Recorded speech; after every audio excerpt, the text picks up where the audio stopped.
이곳은 성경에 나오는 라세아라는 곳인데요. 사도 바울을 로마로 압송해 가기 위해 태운 배가 잠시 정박했던 항구 미양 가까이 있는 마을입니다.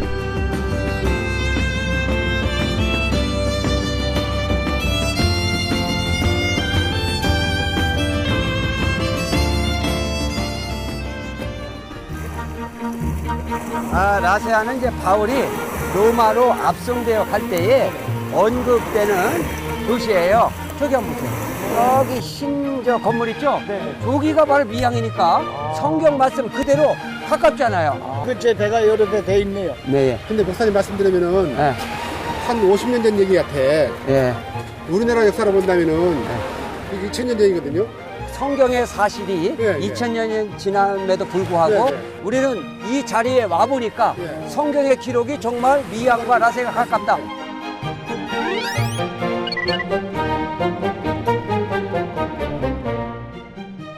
그래서 우리가 성경의 현장을 찾아다니면 하나님의 말씀이 역사적으로 실제적으로 이렇게 믿어지고 네, 네. 와닿는 거예요. 네. 네. 마치 우리밖에 없는 것 같은 한적한 바다. 성경에 기록된 장소라고 하니 더욱 친근하게 느껴지는 라세아 해변에서 역사 속에 살아계신 하나님을 느껴봅니다.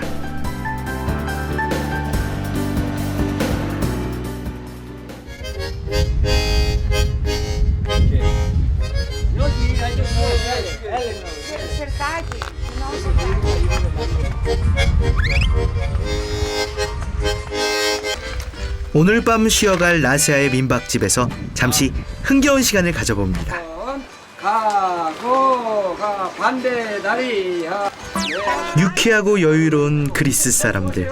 왼쪽 오른쪽 피부색과 언어는 달라도 정을 나누는 데는 한 마음이더라고요. 김치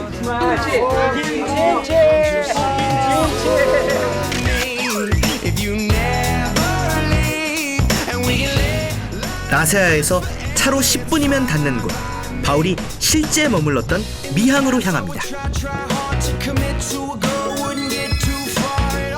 미항이란 이름 그대로 눈부시게 아름다운 해변이 눈앞에 펼쳐지는데요.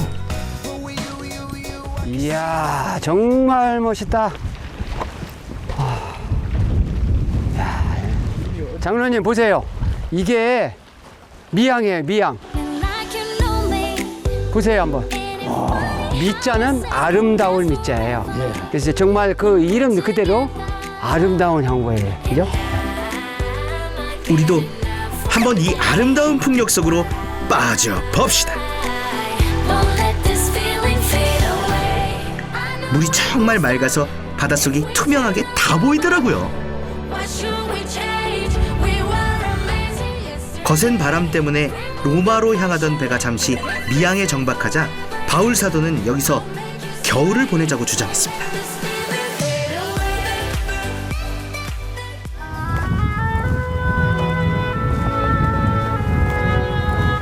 단 수많은 그러한 고난을 당했다고 고백을 하고 있거든요. 그것을 하지만 로마의 백부장은 바울의 말을 듣지 않고 다시 항해를 이어가게 되는데요. 기도를 했을 거예요. 그렇게 잠시 머물다 간 바울을 기념하기 위해 여기엔 바울 도착 기념교회가 세워져 있습니다.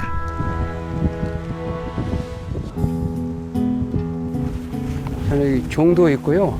십자가가 3개나 되네요. 그러네요.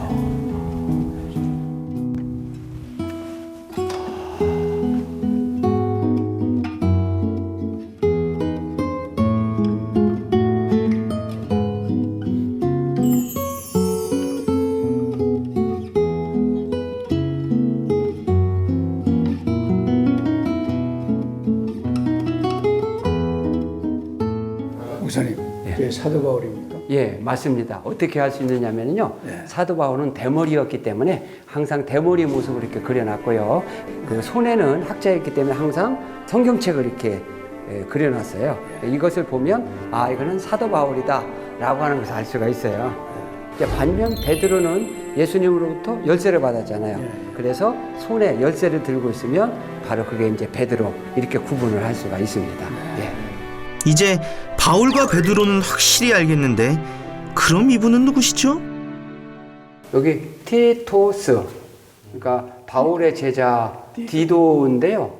왜 여기에 그림이 있냐 하면 제 생각에는 이 디도가 이 지금 우리가 있는 이 그레데 섬 고르티스에서 목회를 하고 있었거든요. 그래서 여기 이 디도 이 성화가 여기에 그려져 있습니다. 네. 성경 디도서의 주인공이자 바울의 아끼는 제자였던 디도.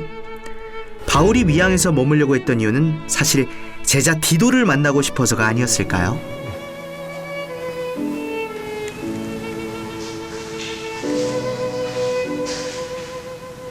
십자가형을 베드로는 당했는데 이 바울은 로마인이기 때문에 십자가형을 안 받았어요.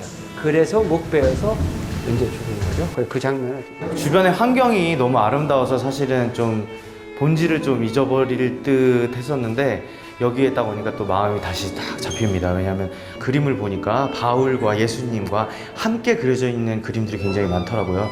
이거 보면서 오직 복음 그리고 말씀만으로 산 이 바울은 예수님과 함께 지금 천국에도 함께 있는 것처럼 보이기 때문에 저도 바울과 같이 오직 복음, 말씀을 위해서 살도록 최대한 노력을 해야 되겠다 이런 생각이 들었습니다.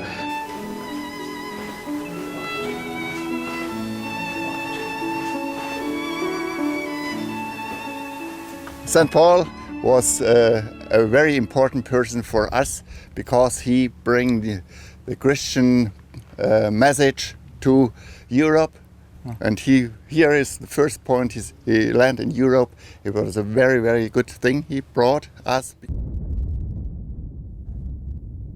교회 근처에는 바울 동굴이 있는데요. 죄수 신분으로 압송되어 가는 중에도 기도의 끈을 놓지 않았던 바울 사도가 기도했다고 전해지는 장소입니다.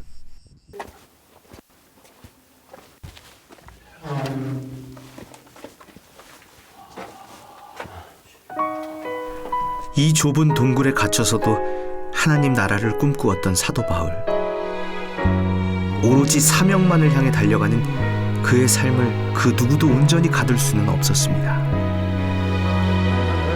다시 오실 때까지 나는 이 길을 가리라. 들어가게 하여 주시옵소서. 모든 환경에 너무 약합니다. 그리스도 기수하며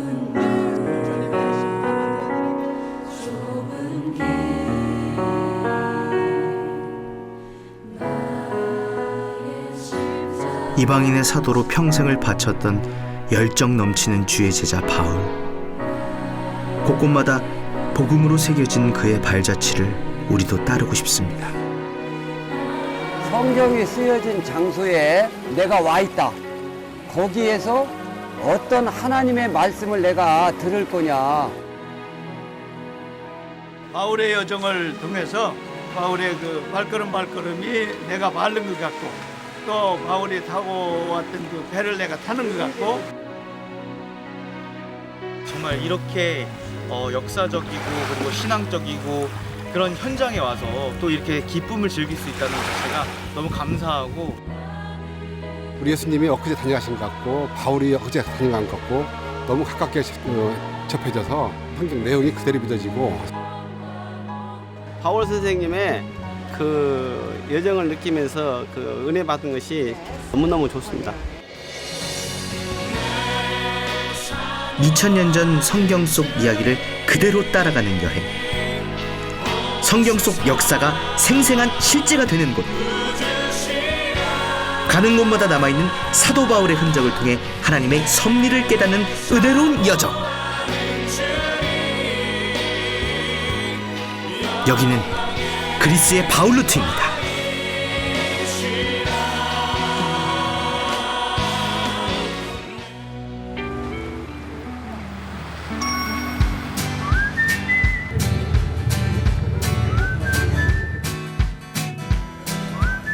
야, 우리가 드디어 북쪽에 있는 이라클리온을 떠나서 2시간 반 만에 여기 이 스파키온에 와 있어요.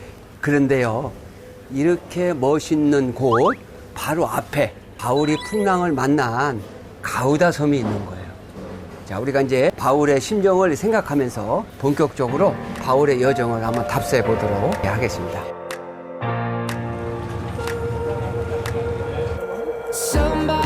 사도 바울은 미항에서 겨울을 나자고 했지만 바울을 호송하던 로마 백부장은 베닉스로 항해를 이어갔는데요. 저희도 그 루트 그대로 떠나봅니다.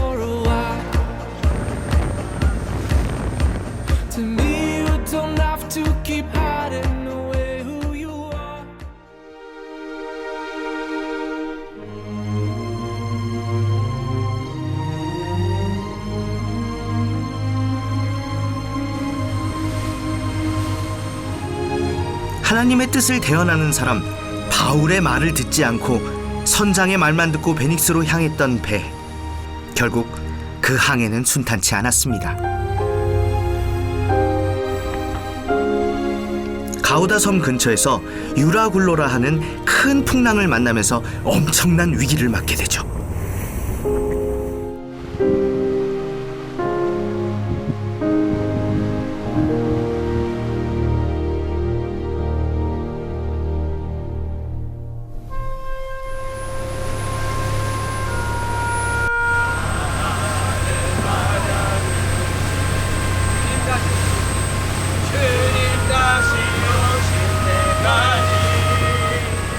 하지만 거친 풍랑 속에서 담대했고 오히려 배에 탄 승객들에게 하나님의 뜻을 선포했던 바울 사도를 생각하자 찬양이 절로 나왔습니다.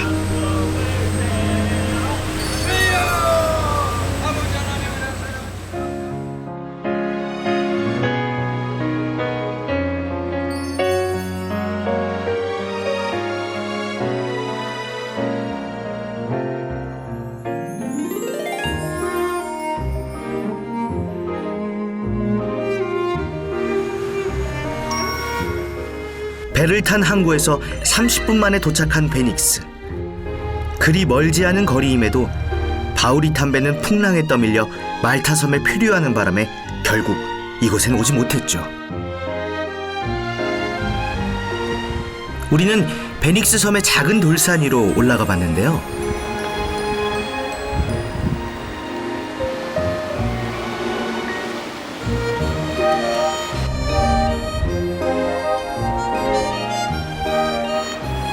베닉스는 바울이 로마로 압송되어 갈 때 백부장 율리오가 3개월 동안 겨울을 보내려고 했던 것이죠. 바울은 미항에서 머물기를 원했거든요. 결국은 백부장 율리오는 하나님의 말씀을 대언하는 바울의 말을 따르지 않고 세상의 그 선주와 선원의 말을 듣고 가다가 유라굴로라고 하는 풍랑을 만나서 이것도 오지 못하고 그는 풍랑을 만나서 오늘날 그 말타까지 가게 되죠.